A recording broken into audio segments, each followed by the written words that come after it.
la discrepancia fiscal, mis estimados colegas, práctico y legal.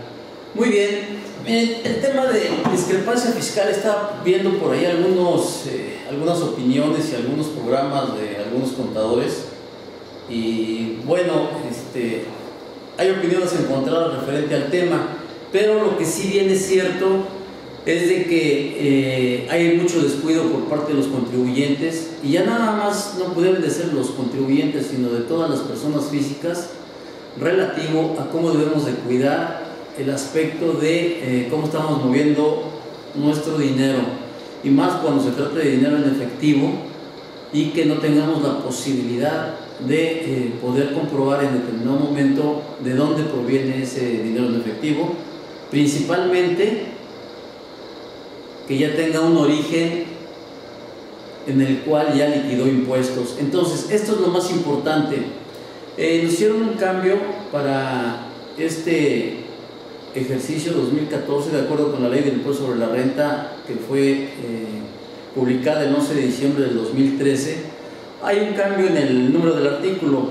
Hoy es el artículo número 91, anteriormente era el 107, creo, referente a la discrepancia fiscal y que aplica a las personas físicas. Porque también estaba viendo un programa y hablaban una abogada por ahí de discrepancia fiscal de personas físicas y de personas morales. Bueno, en personas morales se le llama evasión fiscal, y de acuerdo con las revisiones que te hagan, no sé, discrepancia fiscal.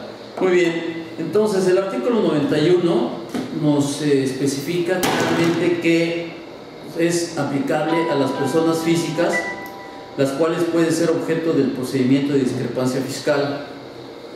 Y básicamente, ¿de dónde se origina este procedimiento de discrepancia fiscal? Es cuando el monto de las erogaciones en un año de calendario sea superior a los ingresos declarados por el contribuyente, o bien los que le hubiera correspondido declarar. Aquí estamos viendo dos puntos que son muy importantes, porque pudiera estar el contribuyente persona física dado de alta en el SAT, o no pudiera estar dado de alta. Entonces, en cualquiera de las dos situaciones se va a poder determinar, o la autoridad va a poder revisar a estas personas para llevarles a cabo una determinación de discrepancia fiscal, siempre y cuando, de acuerdo con lo que vamos a comentar ahorita, la persona física no tenga los elementos de prueba para demostrar que esos ingresos ya pagaron impuestos, ¿ok? Que es lo más importante, que no nos debemos de quitar de la mente. Se los comento porque hay conocemos mucha gente que dice, bueno, es que yo no estoy dado de alta en el SAT, en el Registro Federal de Contribuyentes. Bueno, pero eso no implica de que el SAT no te vaya a revisar. Si bien recordamos, acuérdense que el año pasado y el antepasado todavía llegaron algunas cartas invitaciones, y que fueron las que se generaron por el impuesto a los depósitos en efectivo. Ya después, mi querido Gildardo, pues sí, fíjate que aquí lo que va a parecer broma, y yo creo que sí van a llegar a ese punto de que te van a determinar la discrepancia fiscal, te van a mandar a tu casa ya una invitación con la determinación de lo que debes, y yo creo que te están sacando ya la sala y todos los muebles para cobrarse. Es lo único que le falta al SAT. Yo creo que para allá va esto, ¿no? Digo, no tan exagerado, pero sí va a estar ahí medio delicado el asunto. Entonces, aun cuando la persona no se dé de alta en el Registro Federal de Contribuyentes, tiene la obligación de demostrar que sus ingresos fueron declarados y que los pagos de impuestos se hicieron en tiempo y forma. Muy bien, ¿quieres comentar algo, licenciado? No, adelante. Bien, tenemos también ¿qué se consideran las erogaciones efectuadas? Y aquí en erogaciones efectuadas vamos a tener una duda, porque no lo vamos a entender como contadores a veces, pero como abogados y como parte de la autoridad debemos de entender cuál va a ser el criterio que van a aplicar. Y este mismo artículo 91 nos determina cualquier persona física se va a revisar lo consistente en lo que son los gastos, las adquisiciones de bienes y depósitos en cuentas bancarias. Depósitos en cuentas bancarias es lo que vamos a explicar. en inversiones financieras o tarjetas de crédito. Bien, todos estos conceptos que les he dado es lo que va a presumir el fisco como discrepancia fiscal y como ingresos. Ahora, ¿por qué me dicen que los depósitos en cuentas bancarias los van a considerar como ingresos? Bueno, desde el punto de vista de la autoridad, ellos van a decir, si tú estás depositando en una cuenta, esto quiere decir que deberían de ser ingresos los cuales ya me declaraste, deberían de estar en tu declaración anual. Pero si tu declaración anual no me va a checar contra todos los ingresos, pues quiere decir que a lo mejor ese dinero que estás depositando en determinadas cuentas de bancarias, cuentas de depósito, inversiones o pagos a tarjetas de crédito, porque antes por ahí algunos contadores iban con la planeación fiscal, pues como no era revisable la cuestión de los pagos que hacías a las tarjetas de crédito, pues por ahí se iban por la libre muchos planeadores fiscales y le decían a los contribuyentes, haz tus pagos en efectivo contra la tarjeta de crédito, al fin que todavía eso no está considerado como discrepancia. Pero bien, ya la autoridad se ha puesto las pilas y ya todo esto lo está considerando sobre ese tenor, entonces hay que tener cuidado. Bien, no se considerarán los depósitos que el contribuyente efectúe en cuentas que no sean propias. Bueno, pues eso es lógico. Si estás haciendo un depósito en una cuenta que no es tuya, pues no te lo van a acreditar a ti como un ingreso omitido. Lo más probable y el criterio que está siguiendo el SAT es que se vayan contra esas personas que tienen esos ingresos y les digan, a ver, dime de dónde viene el ingreso y explícame si ya pagaron impuestos. Y redondeando el tema que les decía de las invitaciones y los exhortos, recuerden, estas invitaciones que eran lo del IDE y que actualmente están llegando como exhortos, nos están indicando, tu contribuyente, persona física, de acuerdo con los registros que nosotros tenemos, nos hemos percatado que a la fecha tienes unas operaciones por ahí que no nos cuadran, que tienes ingresos o tienes depósitos en cuentas de cheques, los cuales no estás declarando. Te invitamos a que regularices esta situación con una declaración complementaria en el caso de que estés dado de alta en el Registro Federal de Contribuyentes, o que te des de alta en el Registro Federal de Contribuyentes y hagas el pago o regularices esa situación. Y viene el detalle, recuerden que viene el detalle de los ingresos. En el mes de enero tuviste ingresos por tal monto, en el mes de febrero, ya viene todo el año y llega la información tan vasta que está manejando actualmente el SAT, de que te informa cuáles son los clientes con los que tú hiciste operaciones.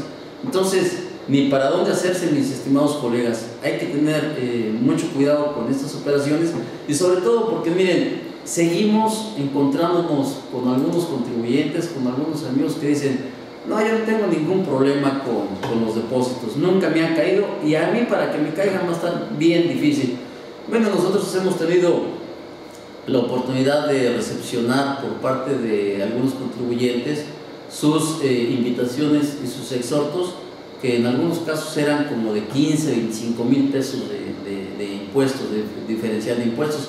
Entonces imagínense hasta dónde pueden llegar y hasta dónde va a llegar el SAT en los próximos meses, en los próximos años, con tanta información que ya están manejando.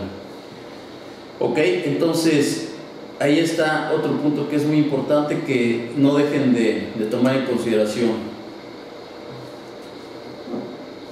¿Cómo van a proceder las autoridades fiscales? Primero, notificarán al contribuyente el monto de las erogaciones detectadas, la información que se utilizó para conocerlos, el medio por el cual se obtuvo la discrepancia resultante. Entonces, también en el caso de comportamiento atípico, sí, es efectivamente recibí una llamada del SAT para preguntar por los meses donde bajó el pago de impuestos. Fíjense que sí, en alguna ocasión les comentaba que la autoridad ya nos lleva una contabilidad adicional. en donde hacen sus gráficas y van viendo el comportamiento de los ingresos y el comportamiento de costos y de gastos. ¿Será que con la contabilidad electrónica ya no te llamarán al SAT para proyectar tu comportamiento típico con el clima bajo cero? ¿Por qué, mi estimado Gildardo, con el clima bajo cero? Pues yo creo que van a tener toda la información, ya no te van a llamar, ya nada más te van a mandar la invitación en donde expliques las discrepancias que ellos encuentren. Frío, que andan muy fríos, ¿verdad? Entonces, te van a mandar, te van a notificar vía una invitación en donde te van a decir, o una notificación, perdón, en donde ya te van a establecer, oye, de acuerdo con la información que tenemos nosotros, que estamos manejando dentro de lo que es la contabilidad que tú nos proporcionas y con terceros, que más adelante vamos a ver cuáles son los terceros que proporcionan información, determinamos que o no estás declarando o tu declaración no nos cuadra contra lo que tú estás declarando. Hazme el favor de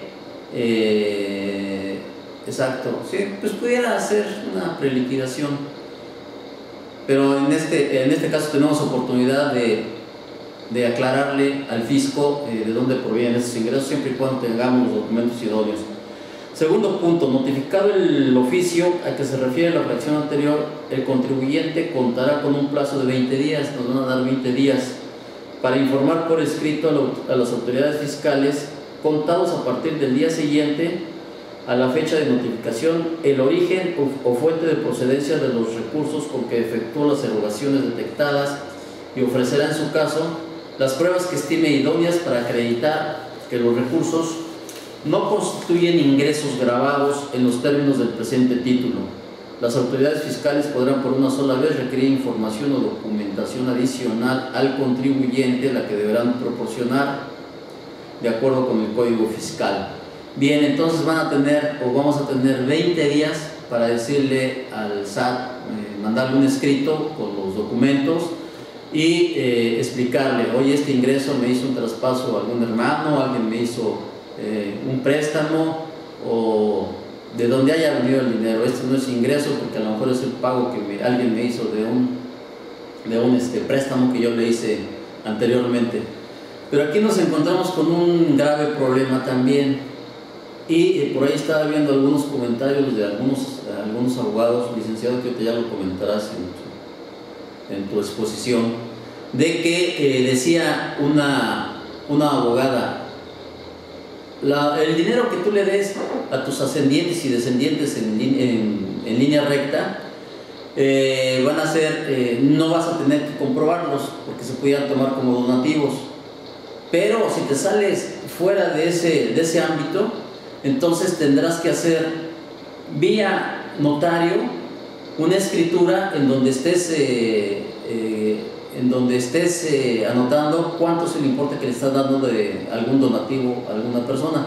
Pues yo creo que y ya había por ahí varios criterios de que precisamente el SAT se está excediendo en sus facultades al solicitar tanto contratos que deben de ser notarizados, por ahí había una tesis, y en este caso, imagínense una pobre persona que hace un donativo o le pasa a los padres o a los hijos 5,000 pesos para la colegiatura en forma mensual y tengas que estar haciendo un documento, un instrumento notarial cada que hagas este tipo de operaciones. Pues ¿a dónde vas a acabar? Que vas a acabar el dinero en estar haciendo el instrumento notarial y pagándole al notario.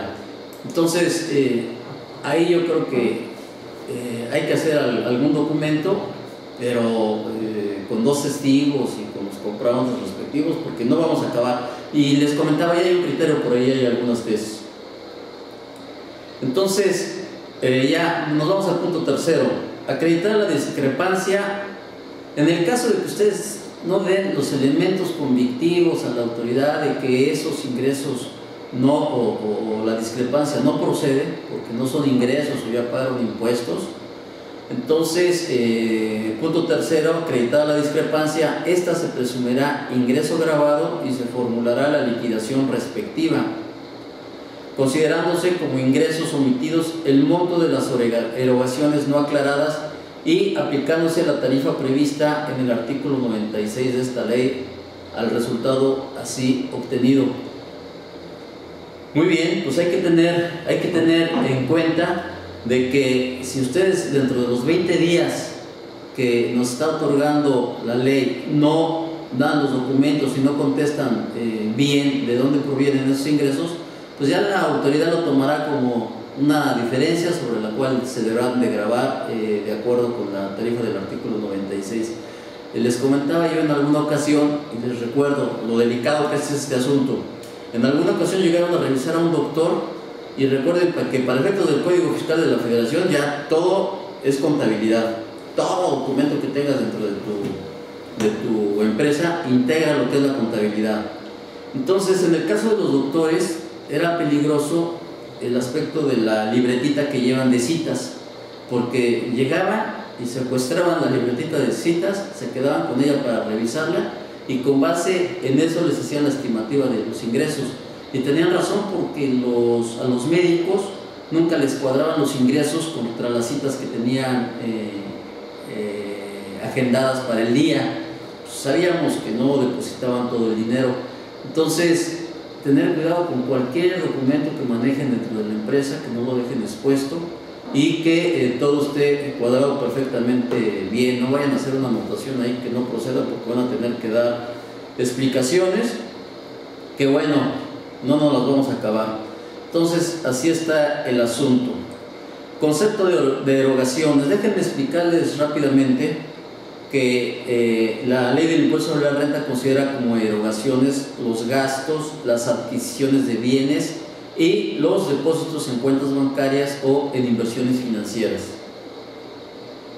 Y como se podrán ustedes dar cuenta, para efectos de determinar la discrepancia fiscal precisamente de las personas físicas, se incluyen como erogaciones además a los gastos y la adquisición de bienes, a los depósitos en cuentas bancarias o en inversiones financieras.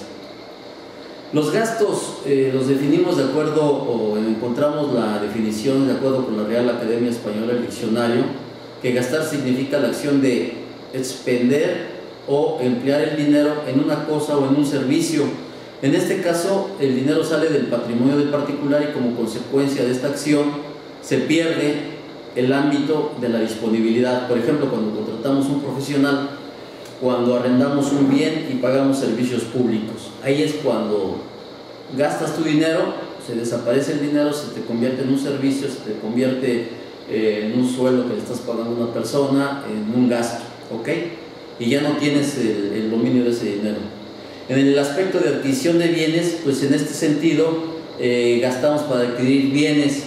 Lo que hacemos es transformar el dinero en efectivo en un bien que lo vas a tener dentro de tu empresa y probablemente sea, y lo clasificamos dentro de nuestro balance como de disponibilidad no inmediata, porque sí lo pudiéramos vender en determinado momento, pero ya no por el monto que hicimos esta inversión.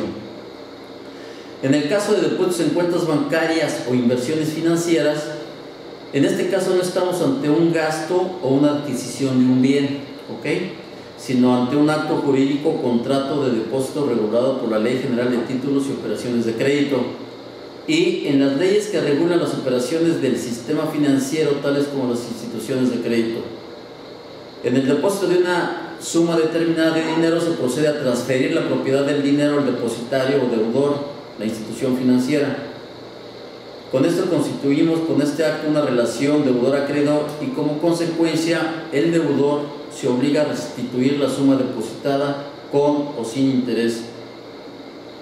Cabe aclarar que las erogaciones para efectos de determinar la discrepancia fiscal en una persona física se consideran aun y cuando no cumplan con requisitos fiscales, estén o no declaradas. Lógicamente, pues aquí no va el fisco, lo que nos está tratando de determinar es una discrepancia fiscal y ni le va a dar importancia si tienes comprobantes, porque pues no les conviene, ¿no? Dice, sino lo que quieren hacer ellos es determinar el monto total de las erogaciones realizadas por una persona dentro de un ejercicio fiscal, lo anterior con el fin de conocer su capacidad económica. Entonces, pues ahí está la explicación de que por qué los depósitos no los van a considerar ellos como erogaciones. Tú estás sacando el dinero, lo estás metiendo en una cuenta de depósito, tienes que comprobar que ese dinero tiene un origen lícito, que ya pagó impuestos, que lo tienes declarado en tu declaración anual, y si no, de lo contrario te lo tomarán como discrepancia. Los depósitos para los hijos que son estudiantes también los van a considerar ingresos para los titulares de la cuenta. Gracias. Sí, mi estimado Quique de Tula, efectivamente, nada más que hay que comprobar ahí, y yo creo que ahorita más adelante va a tocar el tema del licenciado, se pudiera hacer una donación para quitarnos de problemas, porque les comentaba yo en algunas ocasiones, ¿qué nos sale más barato? Estar batallando con el SAT de que dice, este sí es un ingreso, aunque le estés demostrando que lo utilizaron los hijos para pago de la colegiatura, y que están estudiando y demuestran con todos los documentos idóneos de que están estudiando. Hay auditores muy necios que por querer cubrir su cuota mensual de revisiones y de captación que les impone el SAT, te lo consideran como ingreso y te van a hacer una determinación. Entonces te va a tomar mucho tiempo andarte defendiendo de esas situaciones. Ok, ya por último, déjenme comentarles de dónde van a tomar o de dónde va a venir la información que se va a llegar el SAT. Información proporcionada por el sistema financiero al SAT. O sea, ya todos los bancos le dan la información al SAT. Declaraciones informativas de las operaciones realizadas a través de notarios. Ya toda la información también en compra, venta de inmuebles y de las operaciones que se hacen vía notarios se la pasan al SAT. Registro público de la propiedad. Registro público de la propiedad y del comercio en el caso de que no hagan operaciones vía notario. Consumos a través de tarjetas de crédito. Tener mucho cuidado con el manejo de las tarjetas de crédito. Recuerden, en resumen decíamos, ¿en qué consiste la discrepancia fiscal? Veíamos al inicio de la plática. Consiste en que tú tienes ingresos más altos, erogaciones más altas de lo que tú estás ingresando. ¿Y qué estás ingresando? Lo que estás declarando. Y en el caso de que no declares, pues todos tus ingresos les va a dar el tratamiento del SAT de que son ingresos no declarados y por lo tanto pago de impuestos. Lo que hay que cuidar es de que si una persona está dado de alta y, por poner un ejemplo, está declarando ingresos anuales de 200,000 pesos, no vaya a tener gastos de colegiaturas, gastos de renta de casa o pago de amortización de casa, gastos de tarjetas de crédito, gastos de luz, agua, gastos de pago, inclusive pago a las tarjetas de tiendas departamentales. Todo eso se los va a considerar. Si tú declaraste 400,000 y tienes gastos por 600,000, pues ya tienes una discrepancia fiscal. Creo que en eso podemos definir o resumir cuál es el punto a donde quiere llegar el SAT. Bien, consumos a través de tarjetas de crédito, compras de autos nuevos. Esos son los principales orígenes de donde se va a llegar la información del SAT. Entonces hay que tener cuidado con esto. Muy bien, entonces yo aquí le paro con la cuestión práctica.